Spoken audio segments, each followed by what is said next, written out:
Condition போடுறீங்களா இல்லையாப்பா? நீங்கள் ஒரு மாநாடு நடத்த கூட்டத்துக்கு 28 கண்டிஷன் கேட்டு போடுறாங்களா இல்லையா? எந்த கட்சிக்காவது போட்டாங்களா? எந்த கட்சிக்காவது போட்டாங்களா இது வரைக்கும்? அதே மாதிரி 28,000 போலீஸ் 2,000 போலீஸ் அங்கே நிற்கணும்ல. அதே முட்டுச்சந்தையில் கொடுத்துருக்கீங்க. என்ன மாதிரி ஆள் அங்கே இருந்திருந்தான்னு வைங்க, அந்த இடத்துல நான் இருந்திருந்தான் நடந்திருக்கிறதே வேற. 99 இப்படி தான் நான் நின்று தேனியில் பயங்கர கலவரத்தை உண்டாக்குனாங்க. ஜீப்பை கவுத்து விட்டாங்க, கரும்பு காட்டுக்கு தீ வச்சுட்டாங்க. இறங்கி குதிச்சு ஓடி போய் ஆளுகளோட ஜீப்பை நிப்பாட்டி வச்சேன், கலெக்டர் ஜீப்பு. அடுத்து அதை அணைக்க சொல்லி சாண்டு விட்டு மைக்கை பிடிச்சி ஒரு சத்தம் போட்டேன். நடக்கிறது வேற. அன்னை போலீஸ் எங்கேருந்து வந்தானு என்னன்னு தெரியல, கட்டுக்குள்ளே கொண்டாந்தாங்க. கொஞ்சம் தவறு இருந்தால் அந்த விஜயத்தை ஆணையம் போட்டு குழிக்குள்ள வெளியே மூடி சமாப்தம் ஜனகனை பாடியிருப்பாங்க. இது அரசியலா? கேவலமா இல்லை? அயோக்கியத்தன அரசியல் பண்ணிட்டு இருக்காங்க, ஏமாத்திட்டு இருக்கீங்க.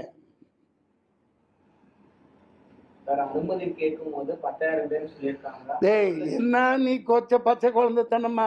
10,000 பேர் அப்படித்தான் சொல்லுவாங்க. 20,000 பேர் சொன்னா உங்களுக்கு பர்மிஷன் கிடையாதுன்றான். போலீஸை பற்றி தெரியாதா? போலீஸ்காரங்க நல்லவங்க. அவங்க என்ன செய்வாங்க? மேலே என்ன ஆர்டரோ என்ன உத்தரவோ அதுபடி அவங்க நடந்துக்குவாங்க. அவ்வளோதான் அவங்களால முடியும். அனுமதி கேட்கல 10,000 பேர் வருவாங்கன்னு அப்படி தான் கொடுக்கணும். அவங்க அப்படி தான் நடைமுறை. அவன் 10 பேர் அந்த கூட்டத்துக்கெல்லாம் வரமாட்டாங்க. எல்லாம் பிரியாணி போட்டணும், சாராயம் 100 ரூபா 200 காசு, இதை கூப்பிட்டு கூட்டம் போடுவான்.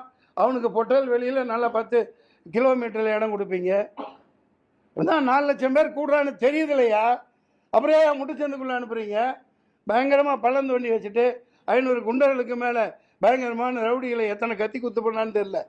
நான் சொல்லலை, இந்த மக்கள் சொல்லிட்டு இருக்காங்க, வந்துட்டு இருக்கு. பார்த்தீங்களா இல்லையா?